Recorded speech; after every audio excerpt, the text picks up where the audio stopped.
जय श्री हनुमान, जय श्री हनुमान, जय श्री हनुमान। मंगलमूर्ति मारुतनंदन सकल अमंगल मूल निकंदन पवन तनय संतन हितकारी हृदय विराजत। तीनों सुधर जाएं, इसलिए भगवान के चरणों में 3 बार प्रणाम किया जाता है। प्यार से बोलो जय श्री कृष्ण। जय श्री कृष्ण। जय श्री राम। जय श्री राम। भगवान राम जी का प्राकट्य हुआ और जैसे सुन सुसुरुजन परम प्रिय बानी, संभ्रम चली आई सब रानी।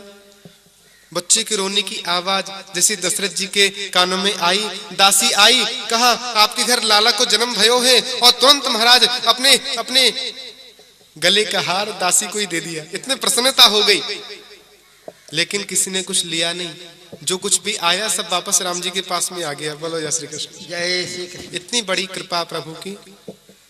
और अब तो सब लोग आ गए, लेकिन राम जन्म से सब लोग प्रसन्न हैं, लेकिन अकेले चंदा जी दुखी हैं। क्योंकि दोपहरी को राम का जन्म हुआ ना। चंदा जी ने कहा देखो मेरे लिए प्रभु आप क्यों नहीं आए? रात में आप आते तो मैं आपका दर्शन कर पाता, दिन में तो कोई आपको देख नहीं पाया, और 6 महीने तक दिन रहा था। बोलो जय श्री राम। जय श्री कृष्ण। तो राम जी ने कहा ठीक है चंदा जी आप उदास में ही, अभी दिन को आया, अगले बार रात को 12 बजे आ जाऊंगा। लेकिन नहीं, फिर भी हमको अच्छा नहीं लग रहा है। तो भगवान ने कहा ठीक है अभी हमारा नाम राम है, आपके आगे चंद्र लगा लेंगे। तुम्हारा नाम लगा लेता हूँ पीछे, श्री राम चंद्र। श्री राम चंद्र कृपालु भज मन, हरण भव भय दारुणम। श्री राम चंद्र कृपालु भज, हरण भव भय दारुणम। नव कंज लोचन कंज मुख कर, कंज पद कंजारुणम। श्री राम चंद्र कृपालु भज मन, हरण भव भय दारुणम। रामचंद्र भगवान की प्रभु ने चंद्रमा की प्रसन्नता के लिए ऐसा कर दिया। अब तो महाराज सभी प्रजावासी आनंदित हैं, प्रसन्न हैं। चारों का जन्म हुआ है। राजा दशरथ जी के द्वार नौबत बाज रही, इतनी ज्यादा सहनाई बाज रही। सब लोग प्रसन्न होके गा रहे, नाच रहे, गा रहे, प्रसन्न हो रहे बड़े भाव से। प्रभु श्री राम थोड़े बड़े होने लगे। बोलो जय श्री कृष्ण। जय श्री कृष्ण। राम लक्ष्मण चारों भैया बड़े हुए, सबका नामकरण हुआ। जो आनंद सिंधु सुख राशि, सीकर तेत्र लोक सुपासी। जाकर नाम सुनत शुभ होई, मोरे गृह आवा प्रभु सोई। लक्षण धाम राम प्रिय सकल जगत आधार। जो आनंद का धाम है उसका नाम राम। जो सारे भारत का, सारे संसार का पोषण करता है उसका नाम भरत। जिसका नाम लेने से शत्रु नष्ट हो जाते हैं उसका नाम शत्रुघ्न। और जो राम जी को प्रिय है उसका नाम लक्ष्मण। ऐसे चारों नाम हुए। गुरु ग्रह गए पढ़न रघुराई, अल्पकाल विद्या सब आई। राम जी पढ़ने के लिए गए और आप विश्वास नहीं मानेंगे, कुछ ही दिनों में सर्व शास्त्रों के ज्ञाता हो गए प्रभु। सारे शास्त्र पढ़ लिए, क्योंकि विद्या पढ़ने की जरूरत नहीं, खुद ब खुद विद्या निधि के पास में आ गई। राम जी के पास खुद शास्त्र का ज्ञान है। श्री सुखदेव जी महाराज वर्णन करते हैं, परीक्षित परम आनंदित, बोलो रामचंद्र भगवान की। और आनंद श्रद्धा के साथ सभी लोगों ने राम जन्मोत्सव मनाया अयोध्या में। और सारी अयोध्या उड़त गुलाल, लाल भय बादर फेंकत भरी भरी झोरी, सब आनंद और प्रसन्न हो गए। देखिए कन्हैया से पहले राम जी आ गए। बोलो जय श्री राम। जय श्री राम। और भगवान इधर विश्वामित्र मुनि यज्ञ करते हैं, लेकिन मारी स्वभाव करने नहीं देते। विश्वामित्र मुनि अयोध्या आए और दशरथ जी के पास आके कहा कि मुझे राम और लक्ष्मण चाहिए। दशरथ जी की बात सुन करके इस बात को सुना जैसे दशरथ जी ने तो बस आंखों से आंसू आ गए। बोले राम देत नहीं बनत गुसाई, आप मेरे प्राणों को मांग लो तो दे दूंगा, लेकिन राम को नहीं दे सकता। दोनों ही मेरे को प्राणों के समान, सब सुत मोहि प्राण की नाही, सब चारों पुत्र मुझे प्रिय हैं, लेकिन राम को तो नहीं दे सकता। लेकिन हमें तो राम लक्ष्मण ही चाहिए। पर आपको मालूम मना कर दिए, दशरथ जी ने मना कर दिया, नहीं मिलेंगे। लेकिन कौशल्या माँ को तो बड़ा दुख हुआ। तब वशिष्ठ जी ने समझाया, मैया कौशल्या, अभी आपके 2 बेटे जा रहे हैं ना, 4 जाएंगे ना, उधर से बहुओं को लेके आएंगे, शादी हो जाएगी ना। तो माता जी तब वशिष्ठ बहु विधि समुझावा, तब बड़ा अच्छा लगा माँ कौशल्या को। मालूम माताओं का बेटा भले ही 2 साल का हो, लेकिन शादी की बात करें ना, बहू की बात है तो माता जी खुश हो जाती है। हाँ 20 साल बाद शादी होनी, लेकिन अभी से खुश हो जाएंगी, बड़ा आनंद। और हमारी माताएं तो बड़ी श्रद्धा वनित होकर के भागवत कथा सुनती हैं, एक साथ बैठ करके लाखों की संख्या में, हजारों की संख्या में भगवान की भक्ति में लीन हो जाती। एक ट्रेन में कुछ माताएं यात्रा कर रही थी, 2, 4, 5 माताएं ट्रेन में जा रही थी, तो आपस में चर्चा चलती है। हमारे पुरुष लोग तो कहीं भी बैठेंगे तो चुपचाप बैठी रहेंगे, लेकिन हमारी माताएं जब 2-4 हो जाए तो चुपचाप रहे, ऐसा तो हो नहीं सकता है। सत्संग तो होता ही है फिर, और बड़ा लंबा चलता है इनका सत्संग। तो माता ने कहा कि अरे बहना कहाँ जा रही हो? बोली बंबई जा रही हूँ। अच्छा, और तुम्हारे वो क्या करते हैं? वो का मतलब तो आप समझते ही हैं, वो क्या करते हैं? बोले उनका अच्छा कंप्यूटर का काम है। अच्छा, और बच्चे कितने हैं? सब पूछ लेते हैं। बच्चे 3 बच्चे हैं, सब अच्छी पढ़ाई करते हैं, सब कोई तकलीफ नहीं, सब बढ़िया आनंद है। अच्छा तुम सुनाओ? बोले हमारा भी सब आनंद है। सब चर्चा चलती है और एक बात खास करके पूछते हैं, सास अभी बैठी? राधे राधे, बोलो जय श्री कृष्ण। जय श्री कृष्ण। सासू माता भी विराजमान है? बोले हाँ हाँ है, उनकी सेवा चल रही है, बड़ी अच्छी है, बड़ा ध्यान रखती है, मेरा बहुत प्यार करती है। सासू हो तो मेरी माँ जैसी, बिल्कुल बेटी के जैसा मुझे मानती है। बोलो जय श्री कृष्ण। जय श्री कृष्ण। और ऐसे ऐसे यात्रा पूरी हो जाती। तो हमारी माताओं को भगवान की कथा के प्रति कितना लगाव होता है। हरि अनंत हरि कथा अनंता, भगवान की कथा सुनते सुनते हम स्वयं भागवत हो जाते हैं। और बड़ा उत्सव मनाया गया कि प्रभु बहू के लिए जा रहे हैं। कौशल्या माँ का तो आनंद ही है ना मन में, परम आनंद, परम उत्साह।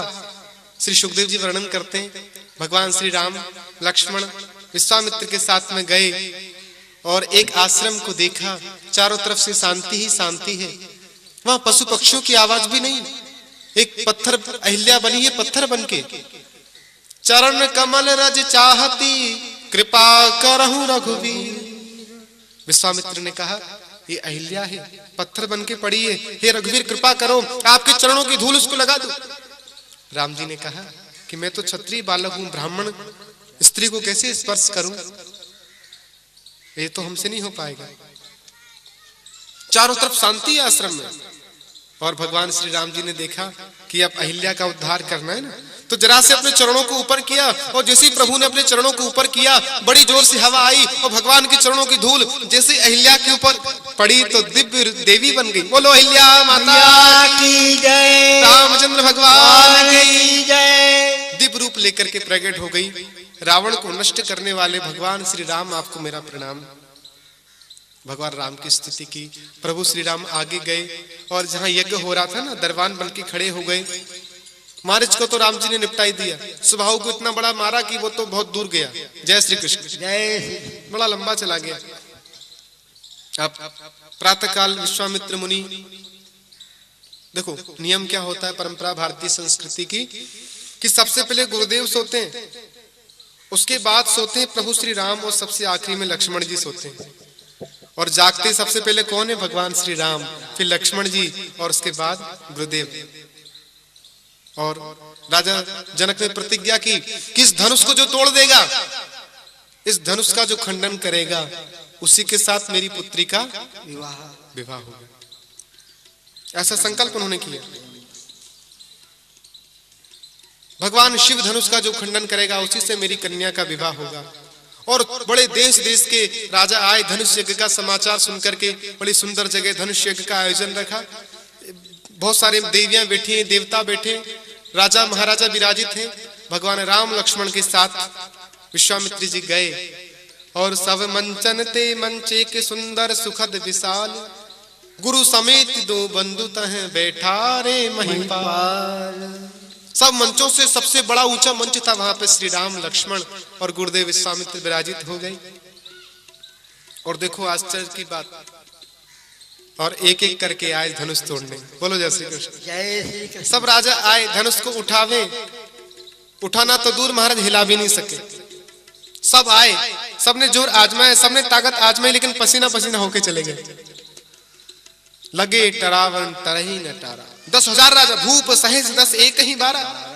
10,000 राजाओं ने उस धनुष शिव धनुष को उठाने के लिए जैसे ही प्रयास किया, लेकिन जरा सा एक तिनके भर हिला भी नहीं पाए। और ऐसा देखा तो दशरथ जी की बात को स्मरण करके राजा जनक की आंखों में आंसू आ गए कि देखो मैंने ऐसा संकल्प क्यों किया, मेरी बेटी तो कुंवारी हो जाएगी। यहाँ तो कोई वीर है नहीं, वीर विहीन मही में जानी। ये सारी पृथ्वी, ये भूमंडल सब कुछ वीरों से हीन हो चुका है, यहाँ तो कोई पुरुष है ही नहीं। और ऐसा जब बोला तो लक्ष्मण जी को क्रोध आ गया। बोले जहाँ रघुकुल कमल दिवाकर प्रभु राम विराजमान है, उनके होते हुए ऐसा कोई कह सकता क्या? हे जनक, ऐसा कैसे आपने कह दिया? प्रभु राम ने इशारा किया, लक्ष्मण चुपचाप हो जाओ, शांत हो जाओ। लक्ष्मण जी शांत हो गए। अब प्रभु श्री राम से धनुष तोड़ने के लिए जा रहे हैं। बोलो जय श्री कृष्ण। जय श्री कृष्ण। विश्वामित्र जी ने कहा मौका अच्छा है। राम जी से इशारा किया, राम उठो। उठहु राम भंजहु भव चापा, मेटहु तात जनक परितापा। हे राम उठो, धनुष को खंडन करके राजा जनक के कष्ट को दूर कर दो। बड़ा सुंदर समय, लेकिन राम जी को कोई खुशी नहीं है। इतने आराम से प्रभु उठे, कोई और होता तो जल्दी से उछल ही जाता। बोलो जय श्री कृष्ण। जय श्री कृष्ण। हाँ, तुरंत उछल जाता। भगवान आजकल तो हमने देखा है ना, वरमाला जब होती है ना, भगवान श्री राम जी की वरमाला भी होगी, हम लोग बड़े भाव से करेंगे। लेकिन आजकल बहुत से स्टेजों पे वर कन्या एक दूसरे को वरमाला पहनाते हैं, तो जैसी माला लेके आती हैं वो तो पहले से तैयार बैठेंगे, डाल दो, पहले से झुक जाते हैं। हाँ, मैं तो तुम्हारे लिए इंतजार कर रहा हूँ कब से। बोलो जय श्री कृष्ण। जय श्री कृष्ण। लेकिन भगवान श्री राम शांत हैं, बिल्कुल प्रसन्न हैं। हर्ष विषाद न हृदय और आवा, हर्ष भी नहीं, प्रसन्नता भी नहीं। गुरु आदेश इसलिए उठ गए और प्रभु श्री राम गए, और साथ में लक्ष्मण जी हैं, विश्वामित्र जी हैं। और प्रभु श्री राम ने धनुष को कब उठाया और कब तोड़ दिया कोई देख ही नहीं पाया। और रामचंद्र भगवान की जय। दोनों खंड पृथ्वी पे डाल दिए। धनुष की बड़ी जोर से आवाज हुई, तीनों लोगों की गर्जना हुई। परशुराम जी की आंखें खुल गईं, सिर्फ धनुष का खंडन कर दिया और परशुराम तुरंत जनक के घर की तरफ रवाना। और इधर जनक किशोरी सीता जी हाथ में वरमाला लेके राम जी की तरफ आ रही हैं। बोलो जय श्री राम। जय श्री राम। बड़ा सुंदर प्रसंग है। सीता जी वरमाला पहना के लिए राम जी के पास में आ रही, साथ में 10, 15, 20 सखियां हैं। राम जी खड़े हैं, पास में लक्ष्मण हैं, गुरुदेव वहीं आसन पे आंखें बंद करके बैठे। सारी प्रजा की नारियां, स्त्रियां, पुरुष, बाल बच्चे सभी खड़े कि देखें वरमाला जब पहनाएंगे तो हमारी आंखों की पलक बंद ना हो जाए। तो सब आंखों की पलकें पकड़ करके बैठे। बोलो जय श्री राम। जय श्री राम। और सीता जी वरमाला लेके आ रही किशोरी जी। धीरे चलो रघुवीर। बोलो जय श्री कृष्ण। जय श्री कृष्ण। सिया मेरी छोटी है ना। भगवान श्री राम बिल्कुल सीधे खड़े, सब सखियों को साथ में लेके सखियां सीता जी के पास में आ रही। और राम जी तो राजकुमार है, तो 2 फुट का तो मुकुट पहना है, लंबाई भी ज्यादा है, मुकुट भी लंबा, पटिया पर भी खड़े तो खूब लंबे हो गए। और सीता जी आई माला पहनाने के लिए, लेकिन हाथ ही नहीं पहुंचता जी। इशारा किया सखियों ने, राम जी झुक जाओ, लेकिन राम जी बोले हम काहे को झुके, झुकने के लिए आए हैं क्या, हम तो नहीं झुकेंगे। और बिल्कुल सीधी खड़ी हैं। सीता जी बार बार माला पहनना चाहती हैं, लेकिन परेशान हो गए। आधा घंटा हो गया, लोग आंखें पकड़ के बैठे। सीता जी माला पहनाना चाहती हैं, लेकिन राम जी झुकते नहीं। अब सब लोग बोले कब जल्दी से हमारी आंखें बंद नहीं हो जाए, कब सीता जी माला पहनाए। सखियों ने देखा कि अब कुछ भी हो, जनक जी से कहा कि राम जी को बोलो ना झुक जाएं। तो जनक जी ने कहा मैं दामाद को बोलूं? मेरे दामाद है राम, उनको झुकने के लिए कैसे कह सकता हूं? सखियों ने विश्वामित्र जी से, गुरुदेव आपकी चेलवा को बोल दिया ना झुक जाए थोड़ा। गुरुदेव ने बोला हम बच्चों के बीच में ध्यान नहीं देते, बच्चों के बीच में नहीं बोलते, बच्चे का काम बच्चे जाने। आंखें बंद करके हरि शरणम का जाप कर रहे हैं विश्वामित्र जी। अब तो महाराज 2 घंटे हो गए, लेकिन सब लोग आंखों की पलक पकड़ के बैठे, कब सीता जी माला पहनावे, कब हम उस सुंदर दृश्य का दर्शन करें। और महाराज लक्ष्मण जी की तरफ देखा सभी सखियों ने, वो कहा लखनलाल तुम कुछ करो ना, कुछ ऐसा करो कि जिस प्रकार से राम जी थोड़ा झुक जावे। क्योंकि जनक जी ने मना कर दिया, विश्वामित्र जी बच्चों के पीछे बोलते नहीं, और राम जी झुकेंगे नहीं, सीता जी माला पहना नहीं पाएंगे, तो उससे इंतजार नहीं होता हमसे, अब सब्र नहीं होता। तो लक्ष्मण जी ने कहा देखो हम तो परम विरागी संत हैं, हम ध्यान नहीं देते इन सब बातों पर। तो सभी सखियों ने कहा चिंता मत करो, अकेले राम जी की बात नहीं है, आप थोड़ा सा कुछ करवा देंगे तो आपकी बात पक्की है, आपकी भी शादी करवा देंगे हम। हाँ, आपके लिए भी देख के रखी है हमने। अच्छा, अब वैसे तो परम विरागी हैं लक्ष्मण जी, लेकिन सोचा कि इस दृश्य को देखने के लिए मेरी आंखें भी तरस रही हैं। लक्ष्मण जी ने विचार किया, बस चारों तरफ देख के तुरंत दौड़ के आए और प्रभु राम के चरणों में गिर पड़े, और जैसे राम जी के चरणों में गिरे राम जी झुकाने लगे और सीता जी ने वरमाला पहना दी। बोलो रामचंद्र भगवान की जय, रामचंद्र भगवान की जय। रघुनंदन जनक किशोरी, जय रघुनंदन जनक किशोरी, जय रघुनंदन जनक किशोरी। सीता रघुनंदन जनक किशोरी, सीताराम मनोहर जोरी, सीता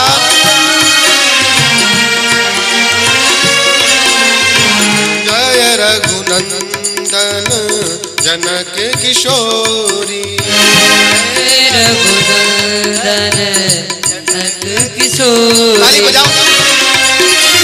हाँ, सीताराम सब लोग ताली बजाओ।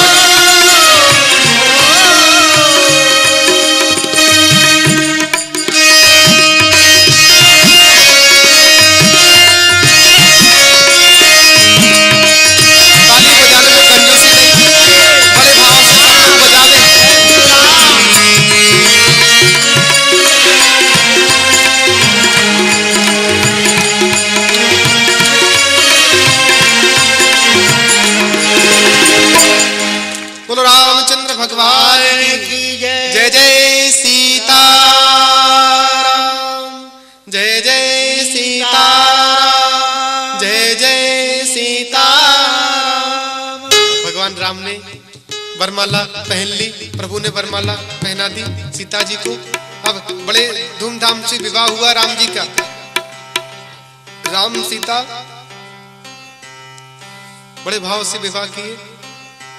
शत्रुघ्न का श्रुति कीर्ति के साथ में हुआ, भरत का मांडवी जी के साथ में हुआ, लक्ष्मण जी का उर्मिला जी के साथ में हुआ। बोलो जय श्री कृष्ण। जय श्री कृष्ण। बड़े भाव से चारों की एक ही मंडप में शादी हुई और भगवान श्री राम विवाह करने के बाद अयोध्या पधारे। लेकिन उससे पूर्व परशुराम आए तो भगवान ने परशुराम के संशय को भी नष्ट कर दिया और परशुराम को भी विश्वास हो गया कि प्रभु राम का अवतार हो गया। इस धनुष को तो कोई तोड़ नहीं सकता है, और जो इस धनुष को तोड़ देगा वो रावण को नहीं छोड़ सकता है। बोलो जय श्री कृष्ण। जय श्री कृष्ण। इसलिए पक्का विश्वास परशुराम को हुआ। राम को प्रणाम करके वो महेंद्र गिरी पर्वत पर तपस्या करने के लिए चले गए और प्रभु श्री राम अयोध्या में आ गए। जब ते राम ब्याही घर आए, नित्य नव मंगल मोद बधाए। जब से प्रभु राम विवाह करके आए हैं ना, तब से अयोध्या नगरी में आनंद ही आनंद हो रहा है। कुछ लोग बड़े शुभ होते हैं, और मैं तो कहता हूं कि आजकल लड़का होना उतना जरूरी नहीं जितना बेटी होना जरूरी है। बोलो जय श्री कृष्ण। जय श्री कृष्ण। पुत्री पवित्र किए कुल दो, जब वन में गए थे सीताराम जी, तो जनक जी पधारे और अपनी पुत्री सीता को देखा तो आंखों में आंसू आ गए। बोले बेटी तुम धन्य हो, तुमको मैंने अपने पलकों पे पाला है, लेकिन इतने कष्ट में भी तुम अपने पति के साथ हो, अपने सास ससुर के साथ हो, तुमने दोनों कुल का उद्धार कर दिया। हे सीता मैं तुमको प्रणाम करता हूं बेटी। पुत्री पवित्र किए कुल दो, बेटे से ज्यादा बेटी ज्यादा श्रेष्ठ होती है, क्योंकि दो परिवारों को संभालती है ना। और आजकल हम लोग क्या क्या सुनते हैं कि बहुत से लोग जन्म लेने से पहले ही नष्ट कर देते हैं। मैं बोलता हूं ये बहुत बड़ा पाप है, महापाप है। आप हमेशा ध्यान रखें कि कभी भी ऐसा पाप जीवन में करना तो दूर, सोचना भी मत। बेटी को जन्म देंगे आप तो आपके घर लक्ष्मी आएगी, और आपके घर में खूब आनंद ही आनंद रहेगा, किसी प्रकार की कोई कमी नहीं आएगी। यत्र नारीस्तु पूज्यन्ते रमन्ते तत्र देवता, जहां पे नारियों की पूजा होती वहीं भगवान रहते हैं। और यदि एक बार किसी ने ऐसा पाप कर भी दिया तो कभी भी उसके घर में सुख शांति तो नहीं रहेगी। इसलिए हमेशा जो भी भगवान दे ईश्वर का आशीर्वाद समझ के उसको स्वीकार करो, भगवान की कृपा। और आपको मालूम आजकल तो लड़के लड़कियों में बैलेंस भी कम हो गया ना, लड़कियां कम हो गई, लड़के ज्यादा हो गए। तो 1000 लड़के हैं, बोलो जय श्री कृष्ण। जय श्री कृष्ण। 1000 लड़के हैं ना, तो शादी करने के लिए लड़कियां केवल 700 हैं, तो 300 बेचारे कुंवारी ही जाएंगे। 300 क्या करेंगे? कुंवारी। बोलो जय श्री कृष्ण।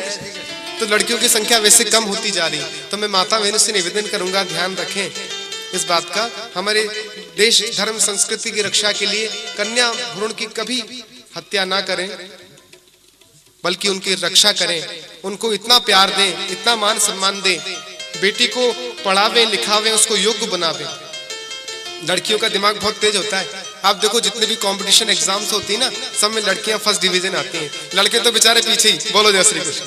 जय श्री कृष्ण। आप देखो 10th का रिजल्ट, 12th का रिजल्ट, BA का, MA का, जहां भी आप देखोगे हर तरफ आ गई है। भारत की महिला थी ना चावला, नासा से उसको इन्विटेशन था, अंतरिक्ष में होकर के आई। तो भारत की महिलाओं ने तो विदेशों में भी नाम रोशन किया है। और आप अपनी बच्चियों पे ध्यान देंगे ना, तो भाई आपका भी नाम रोशन करेंगे। एक बार जोरदार ताली बजाओ। बोलो अम्बे मात की जय, मातृ शक्ति की जय। इसलिए मातृ शक्ति बहुत महान। और पहले के समय में भी नारियां वेद पाठ करती थी, गार्गी, मैत्रेयी, ऋषियों की पत्नियों को वेद मंत्र याद होते थे। सती, अनुसुईया, राधा, सीता, भगवती, परम्बा, ये सब शक्ति के ही तो रूप हैं। तो आप शक्ति की सदा सेवा करें। शक्ति की उपासना यही है कि उनके दिल को ना दुखाना, उनका ध्यान रखना। बोलो जय श्री कृष्ण। जय श्री कृष्ण। हाँ, जय जय श्री राधे। तो भागवत की कथा में तो शक्ति की ही तो प्रधानता है। गायत्री मंत्र का विस्तार है श्रीमद् भागवत कथा, गायत्री मंत्र का एक्सप्लेनेशन है। प्यार से बोलो जय श्री कृष्ण। जय श्री कृष्ण। भगवान की उपासना करो, लेकिन श्रद्धा और विश्वास से। मांगो कभी मत। मैंने आपसे कहा ना, हम मांगेंगे वही मिलेगा जो मांगा है, नहीं मांगेंगे तो वो मिलेगा जो कभी सोचा भी नहीं होगा। मांगने वाला तो धोखे में रहता है। इसलिए दशरथ जी के जब प्रभु राम का जन्म हुआ तो किसी ने कुछ नहीं मांगा, बिना मांगे ही सब कुछ मिला, और इतना मिला कि दूसरों को भी दिया। एक चारे बेचारे भगत जी थे, तपस्या करने के लिए गए, तपस्या करने के लिए गए और साधना करी। एक पंडित जी के पास में पूछा, गुरु जी बताइए ब्रह्मा विष्णु महेश में सबसे ज्यादा जल्दी खुश कौन हो जाता जी? तो उन्होंने कहा देखो सबसे ज्यादा जल्दी ब्रह्मा जी खुश हो जाते हैं। अच्छा, तो ब्रह्मा जी की तपस्या करते हैं। तो गए, ओम ब्रह्मणे नमः, ओम ब्रह्मणे नमः, ओम ब्रह्मणे नमः। 3 महीने तक तपस्या की थी भगत जी ने। 3 महीने बाद ब्रह्मा जी प्रसन्न हो गए। बोले वरदान मांगो, वरम ब्रूहि, क्या चाहिए? तुमने बड़ी तपस्या की, और सुनो तुमने 3 महीने तक तपस्या की ना, इसलिए 3 वरदान मांग लो। भगत जी ने कहा ठीक है प्रभु, पहला वरदान ये दे दो कि मेरी शादी हो जाए, पहला वरदान ये दे दो कि मेरी शादी हो जाए, दूसरा वरदान ये दे दो कि मेरा मकान बन जाए, और तीसरा वरदान ये दे दो कि जब चाहूं 3 वरदान फिर मांग लो। बोलो जय श्री कृष्ण। जय श्री कृष्ण। तीसरा वरदान ये चाहिए कि जब चाहूं 3 वरदान फिर मांग लो। ब्रह्मा जी बोले बाप रे बड़ा चालाक है तो, 2 मांग लिए 3 फिर आगे के लिए पक्के, पीछा भी नहीं छोड़ता है, एक वरदान में 3-3। बेचारा बड़ा चालाक भगत। बड़ी सुंदर शादी हो गई, बड़ा प्यारा मकान बन गया, बड़ी जोर की बारिश आई, मकान का स्टेमर धुल गया। ओ ब्रह्मा जी, पहला वरदान ये दे दो कि मेरे घर पे कभी बारिश ही नहीं हो, दूसरा वरदान ये दे दो कि मेरे पास खूब लक्ष्मी आ जाए, और तीसरा वरदान ये दे दो कि जब चाहूं 3 वरदान फिर मांग लूं।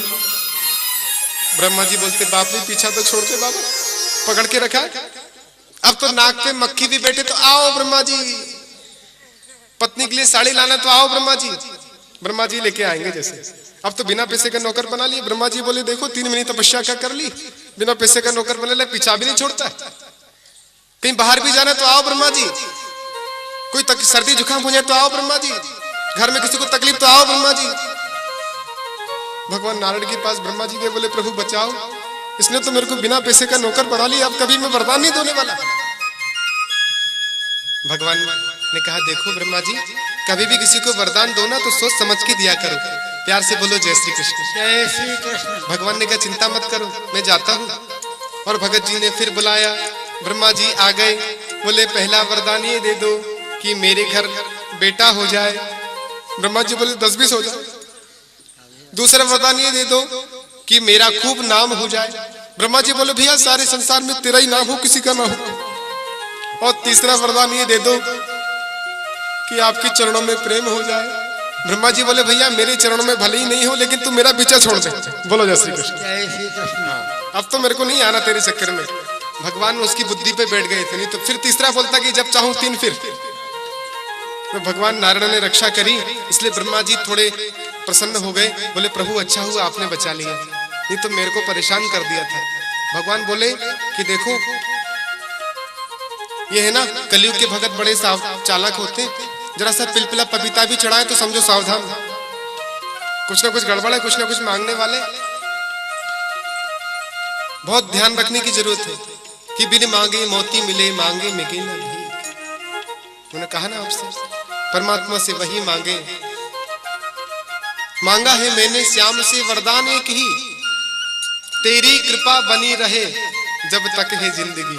बोलो जय श्री राधे। जय श्री राधे। मांगा है मैंने श्याम से वरदान एक ही, मांगा है मैंने श्याम से वरदान एक ही, मांगा है मैंने श्याम से क्या वरदान? तेरी कृपा बनी रहे जब तक है जिंदगी, तेरी कृपा बनी रहे जब तक है जिंदगी, मांगा है मैंने श्याम से वरदान एक ही, मांगा है मैंने श्याम से वरदान एक ही, मांगा है मैंने श्याम से वरदान एक ही। प्यार से बोलो जय श्री राधे। जय श्री जय राधे। जय श्री राधे, जय जय श्री राधे, जय जय श्री राधे। अब तो कन्हैया आने वाला है ना जी, भगवान बोले मैं आने वाला हूँ, मैंने कभी बुलाते हैं जी। बोलो जय श्री कृष्ण। भगवान आने के लिए बड़े बेसब्र इंतजार बोलते, अब इंतजार नहीं होता, जल्दी से बुलाओ, माखन मिश्री खाना है। अब कन्हैया आने वाले, आओ बड़े भाव से पुकारे, देर भाई अब आजा रे कन्हैया, देर भाई अब आजा रे कन्हैया, देर भाई अब आजा रे कन्हैया, भाई अब आजा रे कन्हैया, आजा रे कन्हैया, आजा रे कन्हैया, आजा रे कन्हैया, आजा रे कन्हैया, आजा रे कन्हैया, आजा रे कन्हैया, कन्हैया, आजा रे कन्हैया, देर भाई अब आजा रे कन्हैया, भाई अब आजा रे कन्हैया। कन्हैया मेरे भाई अब आजा रे कन्हैया, आजा रे कन्हैया बंसी बजैया, आजा रे कन्हैया बंसी बजैया, आजा रे कन्हैया बंसी बजैया, आजा रे कन्हैया बंसी बजैया, आजा रे कन्हैया मुरली बजैया, आजा रे कन्हैया मुरली बजैया, मेरे भाई अब आजा रे कन्हैया, मेरे भाई अब आजा रे कन्हैया, मेरे भाई अब आजा रे कन्हैया, मेरे ताली बजा के बुलाओ आएगा रे कन्हैया, अब आजा रे कन्हैया, मेरे भाई अब आजा रे कन्हैया, आजा रे गोपाला, आजा रे गोपाला, आजा रे गोपाला, आजा रे गोपाला, आजा रे गोपाला, आजा रे गोपाला, आजा रे गोपाला, आजा रे गोपाला, आजा रे गोपाला, आजा रे कन्हैया, आजा रे गोपाला, आजा रे गोपाला, मेरे भाई अब आजा रे कन्हैया, मेरे भाई अब आजा रे गोपाला, मेरे भाई अब आजा रे कन्हैया, मेरे भाई अब आजा रे गोपाला, मेरे भाई अब आजा रे कन्हैया, मेरे भाई अब आजा रे कन्हैया, आजा रे कन्हैया कृष्ण कन्हैया, आजा रे कन्हैया दाऊ जी के भैया, आजा रे कन्हैया मुरली बजैया, आजा रे कन्हैया मुरली बजैया, आजा रे कन्हैया, आजा रे कन्हैया, आजा रे कन्हैया, आजा रे कन्हैया, मेरे भाई अब आजा रे कन्हैया, मेरे भाई अब आजा रे कन्हैया, मेरे भाई अब आजा रे कन्हैया, मेरे भाई अब आजा रे कन्हैया, मेरे भाई अब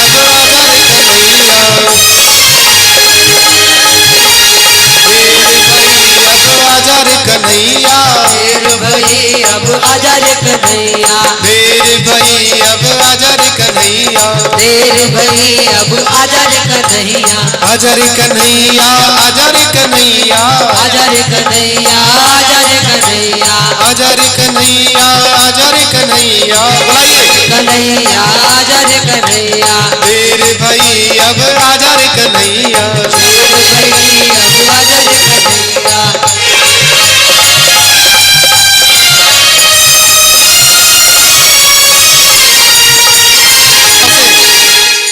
बोलो बाल कृष्ण लाल की जय। कन्हैया को बुलाने के लिए प्रतीक्षा करना पड़ती है, ऐसे नहीं आता जी वो, जब उसकी इच्छा होती है ना तभी आता है। और आपको मालूम वसुदेव देवकी ने कितनी तपस्या करी कन्हैया को बुलाने के लिए, राम जी को बुलाने के लिए कौशल्या ने, दशरथ जी ने कितनी तपस्या की। आप क्या समझते हैं भगवान आज नहीं आना चाहते? आजकल भगवान तो आजकल भी आना चाहते हैं, लेकिन है ना उनको अच्छे माता पिता ही नहीं मिलते। भगवान तो सूटकेस तैयार रख के रेलवे स्टेशन पे खड़े हैं कि मेरे को अच्छे माता पिता मिले, लेकिन मिलते ही नहीं। पता नहीं क्यों। दशरथ जैसे, कौशल्या जैसी माँ, दशरथ जैसे पिता, वसुदेव देवकी जैसे माता पिता मिले ना, तो कन्हैया तो आज भी आ जाए।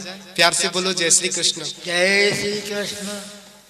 यदि किसी बर्तन में पानी भरना तो बर्तन साबुत होना चाहिए, यदि बर्तन में छेद है तो पूरा पानी। जय श्री कृष्ण। इसलिए आवश्यकता इस बात की है कि हम योग्य बने, तभी गोविंद हमको मिलेंगे। और आपको मालूम भारतीय धर्म ग्रंथों में यह वर्णन आता है कि हर धर्म ग्रंथ का पाठ करने की अलग अलग शिक्षा है। एक बुजुर्ग दंपत्ति मुझे याद आया कि बैठ करके श्री रामचरितमानस का पाठ कर रहे थे रेलवे स्टेशन पे। गाड़ी आने में 1 घंटा लेट थी, तो उन्होंने सोचा क्या करें, बोले चलो रामायण जी का पाठ करते हैं। बोलो जय श्री कृष्ण। जय श्री कृष्ण। तो बस पाठ कर रहे थे, मंगल भवन अमंगल हारी द्रवंश दशरथ अजिर बिहारी। पाठ चल रहा था रामन जी का, बड़े भाव से। पास में श्रीमती जी बैठ के सुन रही थी, और है ना बिल्कुल भाव से। तभी 2-4 नई उम्र के लड़के लड़की आए, बोले देखो इनको है ना यहाँ भी। बोलो जय श्री कृष्ण। जय यहाँ भी पीछा नहीं छोड़ते। रेलवे स्टेशन भी पाठ करने लगे। अरे मंदिर नहीं क्या भगवान का, यहाँ तो बैठ के कम से कम शांति से यहीं भी पाठ शुरू कर दिया। ऐसा बोलने लगे बेचारे, वो हंसने लगे। दोनों हस्बैंड वाइफ से, नई उम्र की नई नई शादी हुई थी। बोलो जय श्री कृष्ण। जय श्री कृष्ण। तो वो बेचारे बुजुर्ग अपनी पत्नी के साथ पाठ कर रहे थे। इतनी देर में रेलगाड़ी आ गई और रेलगाड़ी आई ना, तो वो जो नई शादी वाले जो कपल थे ना, तो पहले रेलवे स्टेशन पे गए बस, और रेलगाड़ी में चढ़ने लगे तो पहले श्रीमान जी खुद ही चढ़ गए और रेल चली गई, पत्नी छूट गई। बोलो जय श्री कृष्ण। वो बेचारा, मेरी पत्नी छूट गई, मेरी पत्नी छूट गई, मेरी पत्नी, अरे अभी शादी हुई थी, नई शादी हुई थी, अब क्या करूं? परेशान हो गया बेचारा। अब जब बुजुर्ग दंपत्ति भी कैसे उसकी पत्नी को लेकर के वापस रेलवे स्टेशन तक आए, और इस व्यक्ति से बोले, भले आदमी, तुम बोल रहे थे ना रामायण का पाठ क्यों कर रहा था? तुमको मालूम, तुम रामायण पढ़ते थे, तुम्हारी पत्नी नहीं छूटती अभी। बोले कैसे गुरुजी? बोले आपको मालूम, जब भगवान श्री राम वनवास के लिए गए, और भगवान जब भी नाव में बैठते थे ना, तो पहले सीता जी को बैठाते थे, फिर खुद बैठते थे। तो तुमको पता होता तो आज तुम अपनी पत्नी को पहले चढ़ाते ट्रेन पे, फिर खुद। बोलो जय श्री कृष्ण। तुमने ऐसी गलती कभी नहीं होती। तो हमें निज धर्म पर चलना सिखाती रोज रामायण, हमें निज धर्म पर चलना सिखाती रोज रामायण। याद रखिए, आर्ट ऑफ लिविंग, जीवन जीने की कला हमें भगवान की कथा से सीखने को मिलती है। भले ही कुछ लोगों ने, कुछ आयोजकों ने या किसी भी प्रकार से कथाओं को धंधा बना के रखा हो, लेकिन ये बात बिल्कुल सत्य है कि परमात्मा की कथा अनुष्ठान की पद्धति से यदि सुनी जावे ना, तो उसकी बात ही अलग होती है। आज भी ऋषिकेश में भागवत सुने आप, वृंदावन में भागवत सुने, कितना आनंद प्राप्त होता है। और उससे ज्यादा आनंद मुझे यहाँ पे कथा करने में आ रहा है। बोलो जय श्री कृष्ण। बहुत अच्छा लग रहा है आपके बीच में भागवत कथा करके, परम पूज्य दास बाबा की पावन सन्निधि में, आप जैसी परम वंदनीय माताओं की उपस्थिति में हमारे भाई लोग भी बड़े ध्यान से सुनते हैं। बहुत अच्छा लग रहा है। आइए कृष्ण जन्म का प्रसंग हम लोग प्रारंभ करें। हमारे कन्हैया भी तैयार हैं। कथितो वंश विस्तारो भवता सोम सूर्ययो राग्यम चोभवै वंश्यानां चरितम परमाद्भुतम। आज परीक्षित ने पूछा, गुरुदेव मुझे है ना चंद्रवंश की कथा सुनाइए, मुझे चंद्रवंश की कथा सुनाइए। श्री परीक्षित ने कहा कि मुझे कृष्ण भगवान की कथा सुनाइए, कैसे भगवान ने जन्म लिया, कैसे लीला करी, कैसे वृंदावन में प्रभु आए, कैसे गोपियों के साथ में रास रचाया, कैसे द्वारिका में लीला करी, ये सब कथा मुझे विस्तार से बताइए। कि द्रोण्यस्य विप्लुष्टमिदं मदंगम संतान बीजम कुरु पांडवानां जुगोप कुक्षिम गतात चक्रो मातुश्च मे या शरणं गतायः। मुझे पूरा कृष्ण चरित्र सुनाइए। प्यार से बोलो जय श्री कृष्ण। जय श्री कृष्ण। श्री सुखदेव जी बोले, राजन तुम्हें भूख लगी होगी, प्यास लगी होगी, भूख प्यास लगी होगी तुमको, थोड़ा जलपान कर लो। बोलो जय श्री कृष्ण। जय श्री कृष्ण। थोड़ा जल पी लो, थोड़ा भोजन कर लो, उसके बाद में तुमको भगवान की कथा सुनाता हूं ना। परीक्षा ली श्री सुखदेव जी ने, कहा राजन तुम 4 दिन से बैठ के भागवत कथा सुन रहे हो, अभी तुमको तकलीफ होती होगी, प्यास भी लगी होगी, भूख भी लगी होगी, थोड़ा चल फिर आओ, थोड़ा घूम आओ, फिर मैं तुमको भागवत सुनाऊंगा, फिर कथा सुनाऊंगा। लेकिन परीक्षित ने कहा, महाराज मुझे कोई भूख नहीं लगी, मुझे कोई प्यास नहीं लगी, मुझे तो केवल आप भगवान की कथा सुनाइए, क्योंकि इस कथा सुनने से मुझे तृप्ति प्राप्त हो रही है। आपके मुख से जो अमृत की वर्षा हो रही ना, उस अमृत को पीकर के मेरा जीवन धन्य हो रहा है, मुझे तो भगवान की कथा सुनाइए। बोलो जय श्री कृष्ण। जय श्री कृष्ण। सुखदेव परीक्षित की कथा बहुत शानदार हुई थी, हमारे आपके जैसे थोड़ी हुई थी कि 1 बजे से 5 बजे तक। बोलो जय श्री कृष्ण। जय श्री कृष्ण। 6 बजे यदि पहले दिन की कथा पूरी हुई तो 6:01 पे दूसरे दिन की कथा शुरू। ऐसे 7 दिन लगातार परीक्षित हिले नहीं, सुखदेव जी लगातार कथा सुनाते रहे। और हम लोग कैसी भागवत सुनते हैं कि 4 घंटे भागवत सुनते हैं, और उसमें भी कभी इच्छा होती तो चाय की चुस्की ले आते, थोड़ा पानी पी लेते, तो पैर में हिला लेते, कभी इच्छा होती तो व्यास गादी की तरफ पैर फैला करके बैठ जाते। खाना बनाओगी ना माता जी तो मीठा हो जाएगा। बोलो जय श्री कृष्ण। जय श्री कृष्ण। बड़ा सुंदर भोजन बनेगा। और वैष्णवों के घर तो भोग बनता है। क्या बनता है? भोग। खाना थोड़ी बनता है। खाना बन रहा है हमारे लिए। लोग बोलते हैं ना, ऐसा नहीं बोलना चाहिए। जो ऐसा बोलते हैं अपने पाप का ही भोजन करते हैं। गीता में लिखा है वैष्णव के घर तो प्रसाद बनता है, और जो प्रसाद फिर भगवान को अर्पित करते हैं, फिर भगवान को अर्पित करने के बाद प्रसाद सबको बांट दो। यानी जो आपने ईश्वर को कृष्णार्पण कर दिया, प्रभु को अर्पण कर दिया, वो पवित्र हो गया, उसके सारे दोष नष्ट हो गए। तो भगवान की प्रसादी। और आपको मालूम तुलसी डालते हैं ना हम लोग, क्यों? तुलसी इस दुनिया की सबसे बड़ी औषधि है। जिस घर में तुलसी का पौधा होता है वहां पे कभी बिजली नहीं गिरती जी, आसमान वाली बिजली वो कभी नहीं गिरती। तुलसी माँ की बड़ी कृपा। और जहाँ तुलसी का पौधा होता है वहां आसपास बैक्टीरिया नष्ट हो जाते हैं। इसलिए तुलसी प्रत्येक घर में होना चाहिए। जय। तो आपको लगेगा भगवान सूर्य की कृपा प्राप्त होगी। मैं 2-3 दिन से प्रतिदिन आपको बता रहा हूं। और माँ वृंदा की पूजा करें। माता बहनों को तुलसी का प्रतिदिन पूजन करना चाहिए। भगवान ठाकुर जी को अर्पित करें और काम करते चलो, नाम जपते चलो, हर समय कृष्ण का ध्यान धरते चलो, मुरली वाले को हरदम रिझाते चलो, कृष्ण गोविंद गोपाल गाते चलो। दो की कथा को मैं शॉर्टकट में कैसे सुन सकता हूँ? मुझे पूरा विस्तार से सुनाइए। सुखदेव जी इस बात को सुन के प्रसन्न हो गए, आंखों से आंसू आ गए और कहा, हे परीक्षित, तुम धन्य हो, तुम राजर्षि सत्तम कि वासुदेव कथायांते यज्जाता निष्ठ कीरति। परीक्षित, भगवान की कथा के प्रति इतना तुम्हारा प्रेम है, तुम वंदनीय हो। तुम राजर्षि नहीं, तुम तो राजर्षियों के भी सरताज हो। इतने ज्यादा प्रसन्न हो गए सुखदेव स्वामी, आंखों से आंसू आ गए। बोले, श्रोता हो तो तुम्हारे जैसा, आज मैं तुमको कथा सुना करके धन्य हो गया। बोलो जय श्री कृष्ण। जय श्री कृष्ण। जब श्रोता अच्छे होते हैं ना तो कथा सुनाने में मन लगता है। और इससे अच्छे हमारे इंदौर नगरी की माताएं, खास करके श्री दास बाबा जी के भगत गण और यहाँ के जितने श्रोता हैं बहुत ध्यान से सुनते हैं। बोलो जय श्री कृष्ण। जय श्री कृष्ण। ऐसे श्रोता लोग तो दिया लेके ढूंढने जाओ ना तो भी नहीं मिले। पूरी देवकी का धूमधाम से विवाह संपन्न हुआ, वसुदेव देवकी का विवाह संपन्न हुआ और कंस विदा करने जा रहा है अपनी बहन को। भाई बहन को विदा करने के लिए जा रहा है, तभी आकाशवाणी हुई, रे दुष्ट कंस, जिस देवकी को तू विदा करने के लिए जा रहा है, इसका 8वां पुत्र तेरा काल होगा।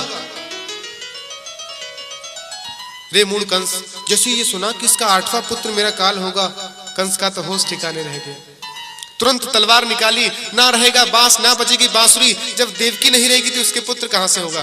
तुरंत निकाल के जैसे मारना चाहा तो वसुदेव जी ने कहा, देखो भैया ये क्या करते हैं, ये तो आपकी बहन है, इसके हाथ में कंगन बंधा है, ये सुहागिन हो गई, आपकी बहन है, आप उसको मारेंगे, लोग क्या कहेंगे कंस ने अपनी बहन को मारा। और आपको मुझ पर विश्वास नहीं, मैं सत्यवादी हूँ, मेरे घर जितने भी बेटे होंगे आपकी सेवा में लाके रख दूंगा। बोलो जय श्री कृष्ण। कंस जानता था वसुदेव सत्यवादी, झूठ नहीं बोलेंगे, इसे तुरंत उन दोनों को विदा किया।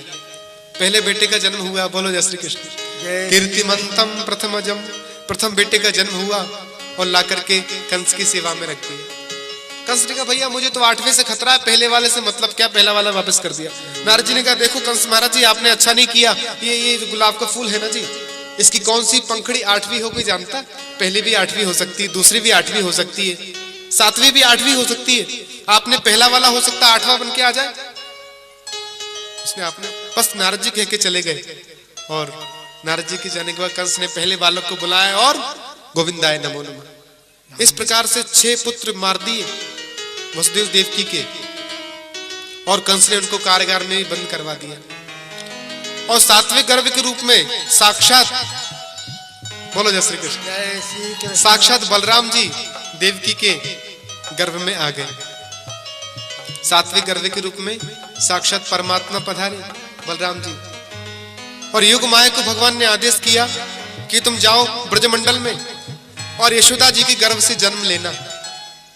युग माया भगवान का आदेश। और यदि तुम ऐसा कर दिया देवी तो कलयुग में तुम्हारी बड़ी पूजा होगी। दुर्गेति भद्रकालीति विजया वैष्णवीति च, दुर्गा देवी के नाम से विख्यात होगी। इसलिए आपको बताएं, जितने कलयुग में देवताओं के मंदिर नहीं, उससे ज्यादा देवियों के मंदिर हैं। हाँ, भगवान का आशीर्वाद है ना ये। तो योग माया यशोदा के गर्भ में आ गई और सातवें गर्भ में देवकी की में बलराम जी आ गए। और इधर बोलो जय श्री कृष्ण। जय श्री कृष्ण। जैसी अवतार लिया सातवें गर्भ ने, भगवान की माया ने उनको योग माया के प्रभाव से ट्रांसफर कर दिया। देवकी के गर्भ से निकाल करके उनको रोहिणी के गर्भ में स्थापित कर दिया बलराम जी को। और कंस ने पूछा क्या हुआ? बोले साहब कन्या हुई है। और दौड़ करके आया और कहा रे दुष्ट कंस, तू मुझे क्या मारेगा? तेरे मारने वाला तो जन्म ले चुका है। बोलो जय श्री कृष्ण। जय श्री कृष्ण। तू मुझे नहीं मार सकता, तेरे मारने वाला तो जन्म ले चुका है, ऐसा कह दिया। तो कंस ने सोचा कि कहां जन्म लिया, जरा ये तो बताते जा। बोले ये नहीं बताने वाली। और आठवें गर्भ के रूप में साक्षात परमात्मा श्री नारायण विष्णु देवकी के गर्भ में आए। जब पृथ्वी पे भार बढ़ने लगा तो गौ का रूप लेके पृथ्वी नारायण के पास में गई। नारायण ने कहा चिंता मत करो, मैं वसुदेव देवकी के पास में जा रहा हूं और तुमको निर्भय करूंगा। और आप भी यहाँ बैठ के कर क्या रहे हो? सब देवता लोग चले, कोई नंद बाबा की भाई बन जाना, कोई भतीजी बन जाना, कोई ताऊ चाचे बन जाना, सब देवता चलो ब्रजमंडल में। लक्ष्मी भी आ गई बन के और भगवान श्री नारायण देवकी के गर्भ में आठवें गर्भ के रूप में आ गए। बोलो जय श्री कृष्ण। जय श्री कृष्ण। अभी थोड़ी देर में हमारे पास भगवान भी आने वाले हैं। और इधर आठवें गर्भ के रूप में श्री कृष्ण भगवान आ गए। जब से देवता स्तुति करने के लिए आए, ब्रह्मा जी भी आए, सूरज जी चंदा जी सब खड़े हैं। कारागार के ऊपर साक्षात परमात्मा देवकी के घर में विराजित अखंड मंडलाकारम, सारे संसार के अखंड स्वरूप परमात्मा मां देवकी के गर्भ में। आइए भगवान की स्तुति करें। देवता लोग भी स्तुति कर रहे हैं। बड़े प्यार से गाना, बड़ी श्रद्धा से गाना, ताली बजा के भगवान का स्वागत करना। सब लोग गाइए।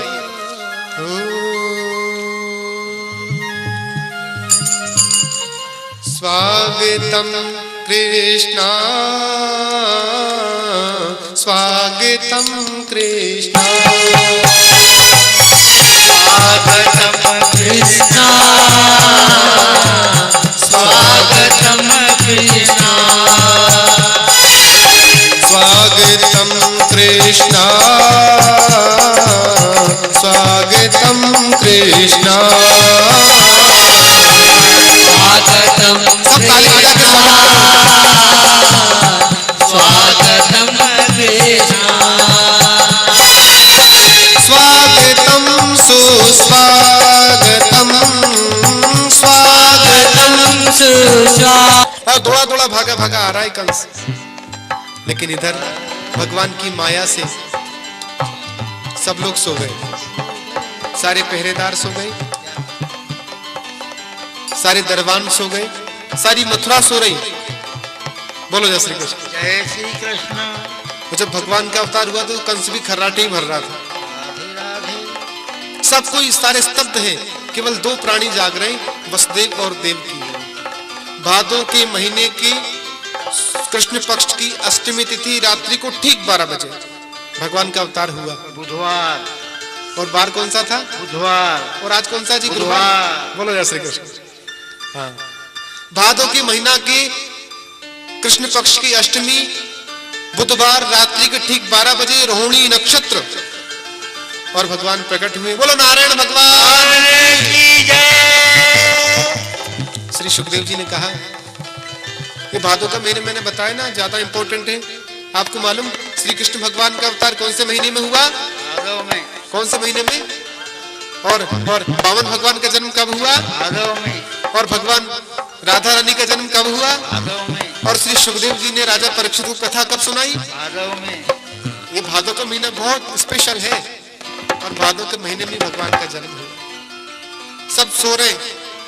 वसुदेव देवकी ने भगवान की स्तुति करी कि रूपम यत्तत्राहुरव्यक्त माध्यम ब्रह्म ज्योति निर्गुणम निर्विकारम सत्ता मात्रम निर्विशेषम नरीहम सत्वम साक्षात विष्णुरध्यात्म दीपः। हे ब्रह्म ज्योति निर्विकार परमात्मा, मैं आपको बारंबार प्रणाम करता हूँ, बारंबार आपको नमस्कार करता हूँ। भगवान ने कहा जल्दी कर लो नहीं तो कंस आ जाएगा अभी। और मालूम जब से कंस को पता चला है कि 8वां होने वाला है, बोलो जय श्री कृष्ण, जय श्री कृष्ण। तब से उसकी रातों को नींद हराम हो गई। नारद जी ने कहा देखो, नारद जी से बोला महाराज जी मान लीजिए वो जन्म लेती भागने लगे तो मैं पहचानूंगा किसी, जरा कलर तो बताइए।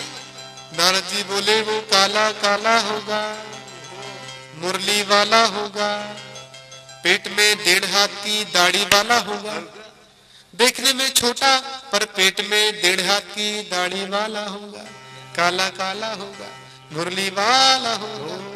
नारद जी इतना डरा दिया कि कह सकते तो महाराज रात में अंधेरे में भी काला काला दिखे तो डर जाए, भोजन करने बैठे तो दाल में काला जीरा आवे तो डर जाए। सब कुछ वही नजर आता है। और आज वसुदेव जी ने कृष्ण को जैसे ही अपने हाथों में लिया तो उनकी हथकड़ियां छूट गई, बेड़ियां सब टूट गई अपने आप। ब्रह्म को पकड़ने से सारे संबंध संसार के टूट गए और टोकरी पे विराजित किया भगवान को। बोलो जय श्री कृष्ण। कन्हैया जी आ रहे जी, बड़े भाव से गाइए। भज गोविंद गोविंद गोपाला, भज गोविंद गोविंद गोपाला,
सबसे पहले सभी लोग बैठ जाएं अपने स्थान पे, फिर बताएं आगे।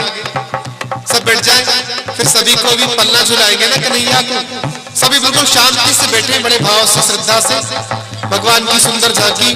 कन्हैया जी बहुत अच्छे बहुत छोटे जी, आप सबको पल्ला झुलाने के लिए लगे मिलेगा। सब नाचेंगे गाएंगे अभी। बोलो कृष्ण कन्हैया लाल की जय, नंद के लाला की। सब लोग बैठ जाएं, कोई भी खड़ा नहीं होगा।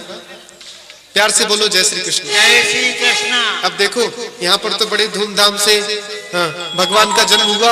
वसुदेव जी लेकर के जा रहे हैं कन्हैया को, तो यमुना मैया कन्हैया का दर्शन करने के लिए उछाले मार रही है। बोलो जय श्री कृष्ण।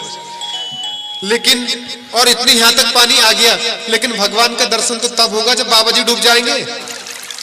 बोलो जय श्री कृष्ण। यमुना की सुंदर आवाज गोकुल। बोलो जय श्री कृष्ण। जय श्री कृष्ण। गोकुल की कथा सुनावे और अब सबको ऐसा लगवे लगो कि नंद रानी की कछु होवे वारो है, नंदी जी के कुछ होने वाला है, ऐसे सबको लगने लगा। बोलो जय श्री कृष्ण। जय श्री कृष्ण। और नंद बाबा की 2 बहन भी है, एक को नाम नंदा, एक को नाम सुनंदा। सुनंदा। ये जो ननद है ना बेचारी ऐसी मौका ढूंढती रहती है। पता चले भाभी की कुछ होने वाला है तो 6 महीना पहले नंदा सुनंदा तो वहीं डेरा डाल के बैठी। पता चल गई तो नंद बाबा की दोनों बहनों को और आ गई महाराज। और आज यशोदा भैया बहुत देर बाद आज जगी नहीं मैया, क्या बात है। सबको बड़ी चिंता हो भी लगी और नंद बाबा तो गौशाला में बैठ के मंत्र जप रहे। आपको मालूम बाबा नंद कौन सा मंत्र जप रहे? बोले अभी तो भयो ना है, अभी तो भयो ना है, अभी तो भयो ना है, अभी तो भयो ना है। ना जाने कब होएगो, ना जाने कब होएगो। वे 75 बरस तो को तो है गयो, पता नहीं कब होगा। बड़ा चिंता कर रहे हैं बाबा नंद और गौशाला में बैठ के आंखें बंद करके बैठे, हे भगवान सब अच्छे से हो जाए। और इधर जैसी नंदा सुनंदा दोनों भाभी जी के पास में गई, देखी कि बाबा के मैया के पास में एक छोटो सा बालक सोयो भयो है और झीनी सी चदरिया से ढको भयो है। लेकिन विचार किया कि देखो लाला हुआ ना तो 9 लाख का हार मिलेगा ना नंदरानी के गले में जो है, और लाली भाई तो विचार किया ना तो हरि शरणम का जप किया 21 बार, हरि शरणम हरि शरणम हरि शरणम हरि शरणम हरि शरणम। और जैसी चदरिया हटा के देखी तो बोलो नंद के लाला की। और बड़ी प्रसन्न हो गई नंदा सुनंदा। भैया के पास आके बोली भैया आपने जो तपस्या करी, आपने जो साधना करी, आपने जो गौ सेवा करी, आपने जो संत सेवा करी, आपने जो ब्राह्मण को दान दिया, आपने जो अच्छे काम किए, वह सबको फल ये है कि आपके घर सुंदर सा लाला आयो भयो है। जय श्री कृष्ण। जय श्री कृष्ण। नंद बाबा ने सुनी तो 75 वर्ष के लाला दादा 16 वर्ष के है गए। बोलो जय श्री कृष्ण। जय श्री कृष्ण। 75 वर्ष के बाबा 16 वर्ष के है गए। जमुना में गए, डुबकी लगाई, पीतांबरी पहनी, पीला पटका डालियो, आंखन में काजल लगायो, मूछन में सेंट लगायो। बोलो जय श्री कृष्ण। जय श्री कृष्ण। पीली पगड़ी बांधी और ब्रजवासी से बोले भैया चंदन लगा दे जरा प्यारा, कैसा लगूं? ब्रजवासी बोले दूल्हा जैसे आप ही लग रहे हो। और बहुत सुंदर श्रृंगार किया और सब ब्रज गोपी ने भी 16 श्रृंगार किए। सब ब्रज की गोपियां, नंद बाबा सभी। बोलो जय श्री कृष्ण। यशोदा मैया के पास में आए और मैया को बधाई दे रहे सब। जब पुरुषों का नंबर आए तो पुरुष लोग बोलना, जब माताओं का नंबर आए तो माताएं बोलना, और जो नहीं बोलेंगे वो 7 बजे के बाद गुंगे हो जाएंगे। और आज सबको नाचना है जी, जो नहीं नाचेगा ना उसको पड़ोसी की सौगंध। बोलो जय श्री कृष्ण। जय श्री कृष्ण। तो आपके पड़ोस में कोई नहीं नाचे तो बोलना भैया मेरा ख्याल रखो जरा। तो सबको नृत्य करना है। मैंने कहा ना कन्हैया के कीर्तन में जो नाच लेते उसको 84 लाख योनियों में नहीं नाचना पड़ता। तो ब्रज गोपी इकट्ठी हो गई, ग्वाल वाले सभी इकट्ठे हो गए और सबने 16 श्रृंगार किए।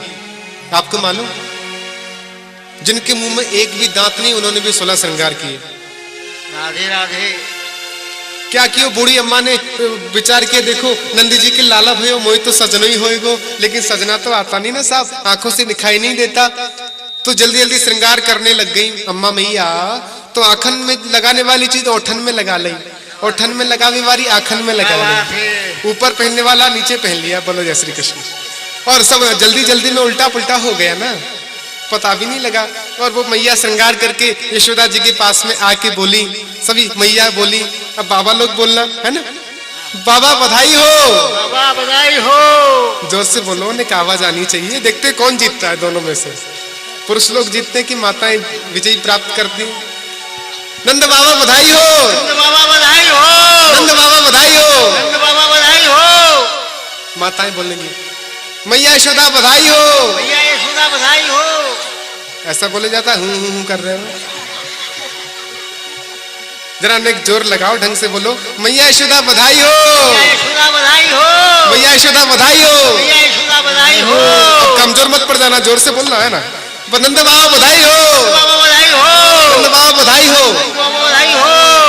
नंद बाबा यशोदा ने कही बहुत बहुत बधाई, मेरो लाला थोड़ी है, आप सबको ही तो लाला है। अब सब लोग प्रेम से नाच रहे गा रहे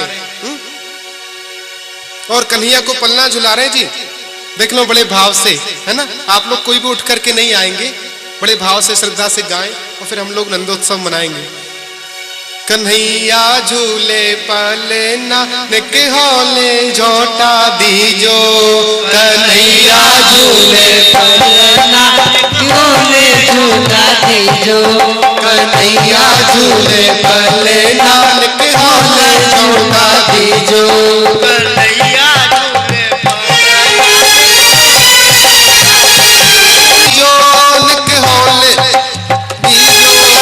झूले झूला दीजो नित होले झूला दीजो कन्हैया झूले पले नानक होले झोटा दीजो कन्हैया झूले पले नानक होले झूला दीजो अरे ले वसुदेव चले गोकुल में ले वसुदेव चले गोकुल में वसुदेव चले गोकुल में वसुदेव चले गोकुल में चरण पखारे जमुना के होले झोटा दीजो पकारे यमुना होले झूला दीजो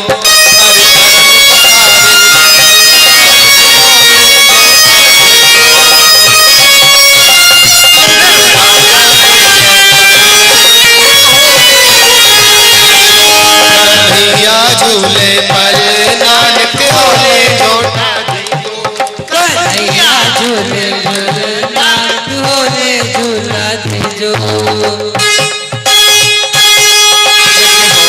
झोटा दीजो नक धीरे झोटा दीजो होले झूला दीजो नित होले झूला दीजो मेरो भाला झूले पले नानक होले झोटा दीजो कन्हैया झूले नानक होले झूला दीजो कन्हैया झूले पले नानक होले झोटा दीजो कन्हैया झूले नानक होले झूला दीजो बोलो बाल कृष्ण लाल ढोटा जायो बरसाने से टीको आयो नंद महर कर ढोटा जायो बरसाने से टीको आयो बरसाने से टीको आयो नंद महाराज ढोटा गायो बरसाने से टीको आयो नंद महाराज ढोटा गायो नंद महर कर ढोटा जायो बरसाने से टीको आयो नंद महर कर ढोटा जायो बरसाने से टीको आयो बरसाने से टीको आयो नंद महाराज ढोटा गायो बरसाने से टीको आयो नंद महाराज ढोटा गायो नंद महर कर ढोटा जायो बरसाने से टीको आयो बरसाने से टीको आयो नंद महाराज ढोटा गायो बरसाने से टीको आयो नंद महाराज ढोटा गायो नंद महर कर ढोटा जायो बरसाने से टीको आयो बरसाने से टीको आयो नंद महाराज ढोटा गायो नंद महर कर ढोटा जायो बरसाने से टीको आयो बरसाने से टीको आयो नंद महाराज ढोटा गायो नंद महर कर ढोटा जायो बरसाने से टीको आयो बरसाने से टीको आयो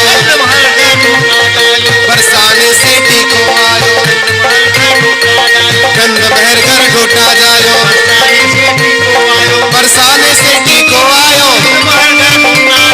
बरसाने से टीको आयो नंद महर कर ढोटा जायो नंद महर कर ढोटा जायो